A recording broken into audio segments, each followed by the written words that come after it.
Karena kitab tasawuf pemuja tadi ketertaatan pada guru, kita fikih enggak? Ini bukti adallud dalil bahwa Musa itu orang pilihannya Allah. Dia tidak sabar, beliau tidak sabar kalau melihat kemungkaran. Jadi gugatannya Nabi Musa dianggap apa? Sur'atu ghiratihi fillah atau sur'atu ghairatihi fillah. Ada yang baca ghairah, ada yang baca ghirah. Ini karena ngadepi santri Fathul Wahab. Saya terpaksa baca 2 kali. Siji ben ketok alime, nomor loro nak kowe ra iso tak warai, nak maca. Karena dalam kiro asap ya mesti gitu, kalau nggak doikin jadikin. Karena yang satu cara berpikir masdar itu aslul mustaqot, maka nggak perlu kena harokat munasabah. Jadi saro yasiru sairon, tidak perlu siron. Faza yafuzu fauzan, tidak perlu fuzan karena masdar aslul mustaqot. Jadi tidak perlu kompromi dengan harokatul munasabah. Tapi orang Arab tetap bilang dikul maisha. Apa? Tetap bilang dikul maisha. Tapi kiroah kita fala takufi doikin, bukan pakai apa?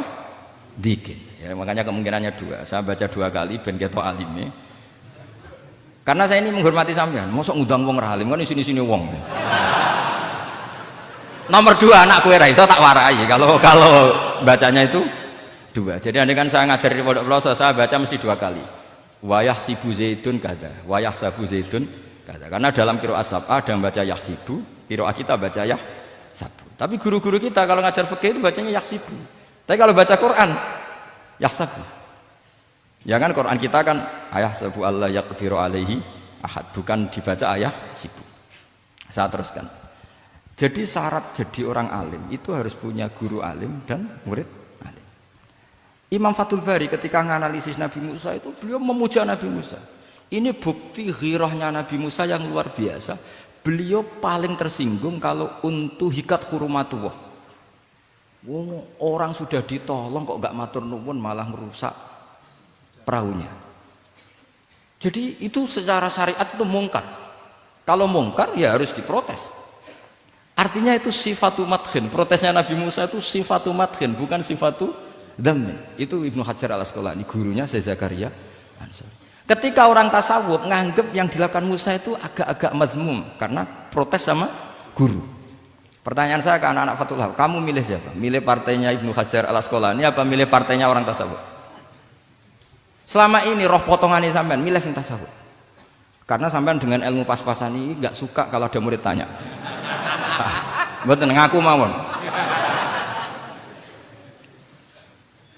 Tapi karena tadi logika syariatnya kata Ibnu Hajar al-Asqalani, Musa itu kalimullah termasuk ulul azmi, sementara Khidir hanya seorang nabi. Apa yang dilakukan Musa tentu lebih keren karena beliau seorang nabi dan rasul. Jadi jangan kira terus di situ merupakan mangkobah, satu derajat yang luar biasa bagi Nabi Khidir mengalahkan Musa itu enggak. Tapi ini juga mangkobah bagi Musa, betapa tidak sabarnya beliau ketika untuhikat hurumatullah. Dan itu Ibnu Hajar al-Asqalani dalam bingkai itu. Jadi beliau itu sangat ringan sekali. Artinya gini, kita bahas Zakaria al-Ansori nggak bisa tambah bakas gurunya, yaitu Ibnu Hajar al-Asqalani. Nanti sama bakas muridnya. Lah yang mulai bakas muridnya itu kamu harus siap-siap. Karena kiai-kiai di pelosok itu alim alamah. Masalahnya nanti pasti di muridnya. Saya Zakaria al-Ansori aman karena punya murid Ibnu Hajar Al-Hitami. Ibnu Hajar Al-Hitami aman karena punya murid Zainuddin Al-Mali Bari yang ngarang ya, mulai jenengan ini. Jadi masalah bukan pada gurunya tapi pada siapa? Muridnya. Terus Ibnu Hajar al-Asqalani itu orang yang luar biasa. Saya pengagum beliau karena saya kalau baca Bukhari pakai pertolongan sarah beliau yaitu Fathul Bari. Itu beliau kalau protes sukanya memang protes. Beliau itu nakot itu ahli kritik, ahli protes. Beliau termasuk sering ngeritik Imam Nawawi, ngeritik orang-orang sebelumnya. Tapi ya dalam konteks kebaikan. Imam Nawawi itu punya sarah namanya Syarhu Muslim Lin Nawawi. Terus beliau punya kitab fikih Minhajut Thalibin yang disadur oleh Syekh Zakaria dari Manhajut Tulab. Yang satu pakai Minhajut Thalibin jamak mudzakkar salim, yang satu pakai Manhajut Tulab pakai jamak taksir. Kitab Minhajut Thalibin sendiri dari kitab Muharrar karangan Imam Rafi'i, terpaut sekitar 3 orang sampai ke Imam Rafi'i dari Imam Nawawi. Imam Rafi'i ngarang itu dari Al-Wasid, Al-Basid dan Al-Wajiz karangan Imam Ghazali. Dan itu saya punya. Kitab indukannya Imam Ghazali Nihayatul Matlab fi Dirayatil Mazhab saya juga punya karangannya Imam siapa? Haromen. terus sampai Mukhtasarul Muzani.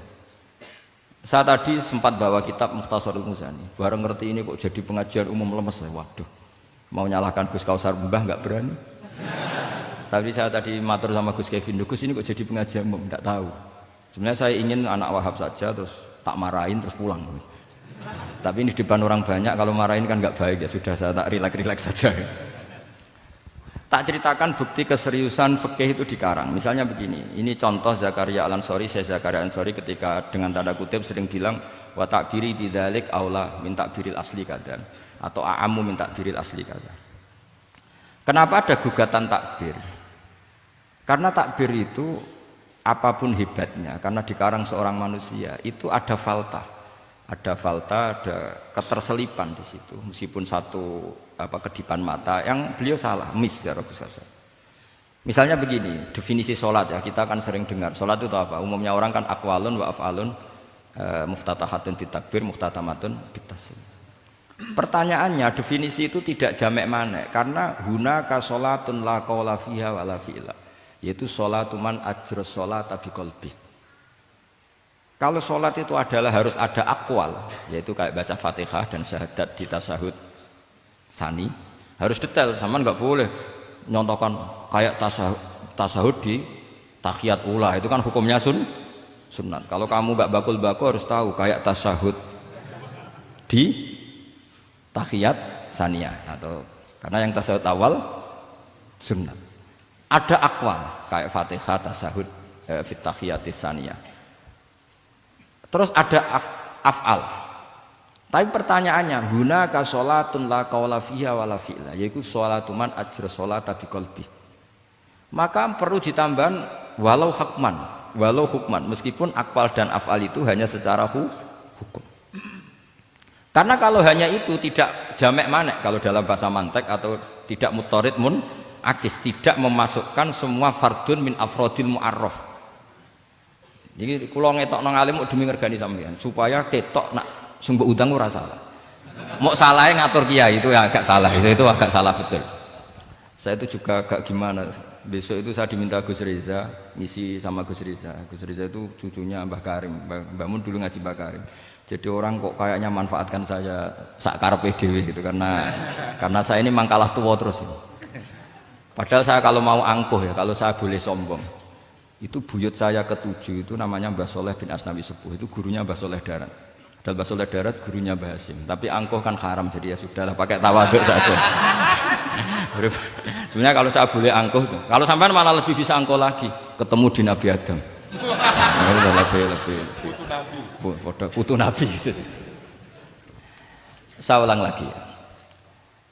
Kalau kamu mengkaji Wahab secara serius, itu kajilah seperti saya ini. Bahwa hukum itu harus dibenturkan dengan fardul masalah, dengan pengandian masalah. Misalnya begini, kalau ada hewan ketabrak truk jago, tentu kita diskusi ayam jago, karena kalau ayam kecil kan gak eman, kelepek-kelepek meh mati. Cara pikirannya sampean ini yang anak-anak Fatul Wahab itu boleh disembelih apa enggak? Tanpa disembelih pun pasti 1 menit lagi mati, atau setengah menit lagi mati. Karena dia kejat-kejat hanya prosedur kematian, memang syaratnya harus kejat-kejat. Tapi kan dia sudah tidak punya hayatun mustaqirrah. Kalau kamu pas musyawarah Fatul Wahab itu disembelih halal apa haram? Tidak, sampean jawab saja, enggak usah sungkan Gus, jawab saja. Ini ada Gus Makmun, ada Gus Wahim. Halal apa haram? Cara pikirannya Syekh Zakaria Al-Ansori, bajuri itu haram karena dia tidak punya hayatun mustaqirrah. Oke, haram. Karena yang dikatakan penyembelian adalah menghilangkan nyawa karena penyembelian, sementara ini tanpa disembelih sudah mati. Tapi pertanyaannya gini, tapi nanti kalau disisir dari bab tabdzir, masa kewan jago larang mubadzir? Maka menurut mazhab Imam Malik pokoknya keceluk di nyawa, angger keceluk di nyawa disembelih ya halal karena jenenge nyembelih hewan yang masih hidup senajan tau wis kejet. Kamu milih mazhab Maliki apa Syafi'i? Ini ayam jago loh, bukan ayam kecil. Karena kalau yang kecil kan ikhlas. Itu kan seperti kepiting, banyak kiai ngaramkan kepiting. Yang keberatan banyak karena kepiting besar. Tapi ketika yuyu diharamkan, nggak apa-apa, kecil saja. Padahal ilatul hukmi sama. Kira-kira kepiting sama yuyu, tahu sama yuyu? Itu kehidupannya sama nggak? Gaya hidupnya sama apa enggak? Sama. Tapi ketika kepiting itu ada perdebatan. Yang setuju halal banyak karena iman rasanya. Tapi ketika yuyu dikatakan haram, ada nggak yang protes? Tidak ada. Ikhlas semua kayak gitu. Ini ahli fikih apa ahli nafsu gitu.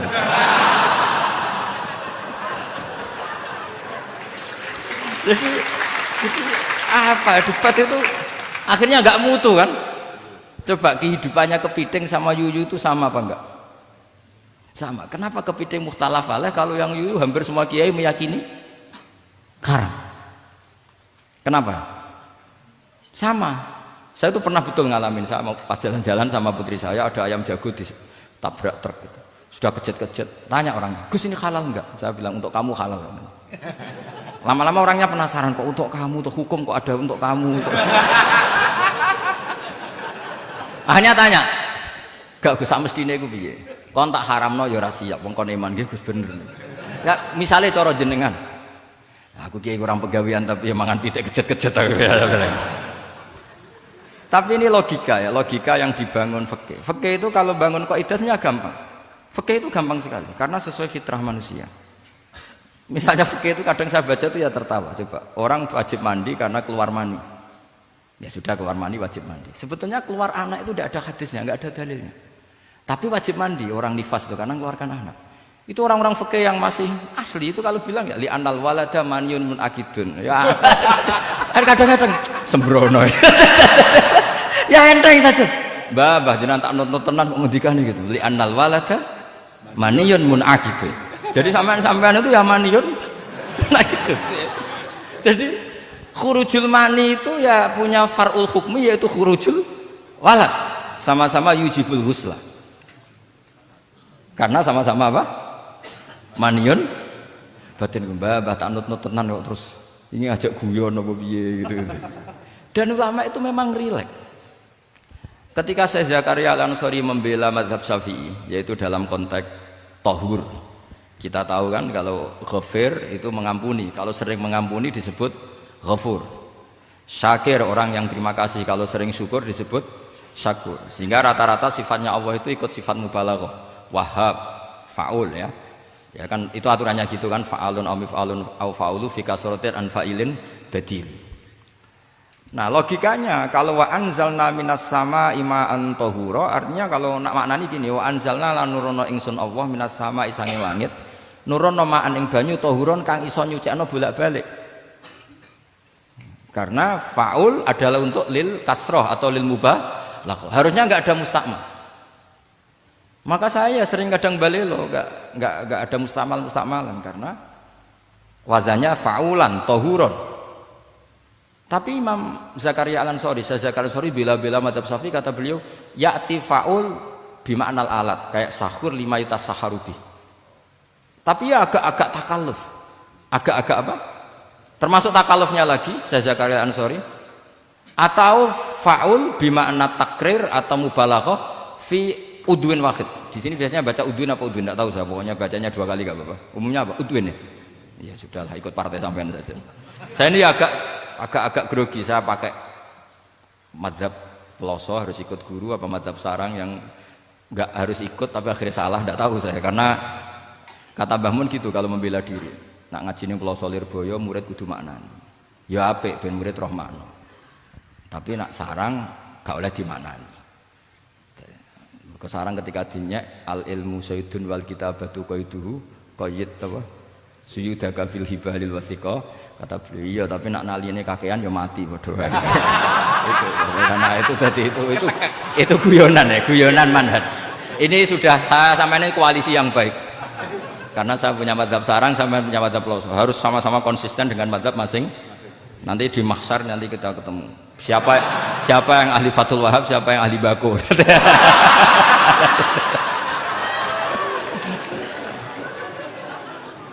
Nah, pikirannya Fathul Wahab kalau sampean khatam betul itu untuk takrir tapi fi udwin wahid, yaitu air yang sudah mensucikan ini misalnya masih bisa mensucikan ini, yang bisa mensucikan asal masih fi udwin wahid.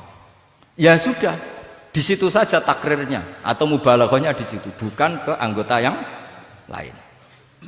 Oke, itu meskipun agak, tapi Imam Malik dan semua ulama hampir mengatakan tohur itu ya tetap Di kasrotil istimal, artinya ya sudah bisa takrirut tathir.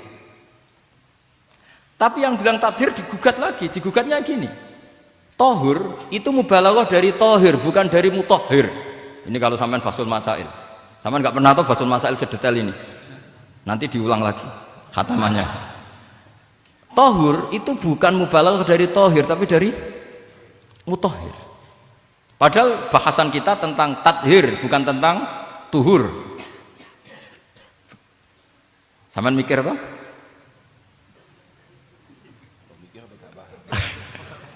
Enggak usah dijawab apa diterangkan? Apa ngaji lagi aja, enggak usah bohong dulu.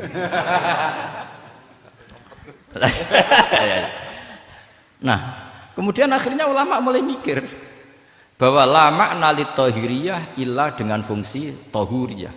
Tidak ada gunanya disestatuskan suci kemudian tidak berakibat mensucikan, karena ini air masih murni ma'un mutlaq.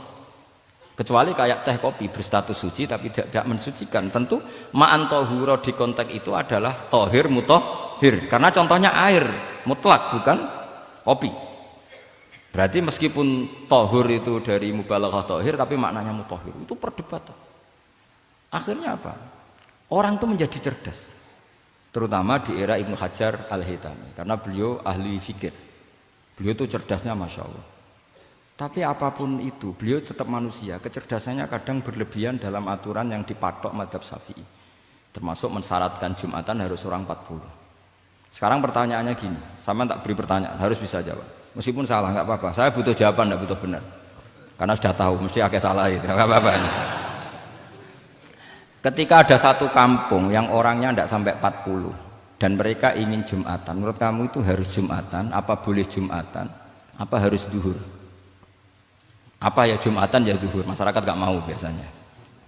Tidak harus Jumatan, boleh tidak Jumatan, apa harus duhur?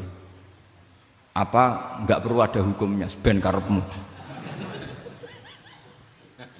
Nah, di kitab-kitab I'anatul Thalibin, Sayyid Abi Bakar Sato, itu beliau ngendikan kamu harus tetap Jumatan meskipun jumlahnya belum 40.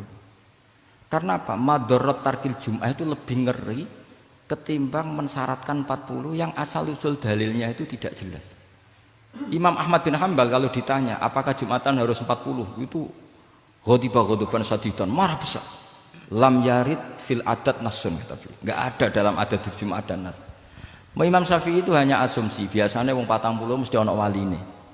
Tapi potongan-potongan gini meskipun sebanyak ini kan enggak, sampean menjamin enggak kalau ada 200 orang ada walinya ini? Dulu itu 40 orang pasti ada walinya, sekarang mbok 1000 enggak ada jaminan ada wali.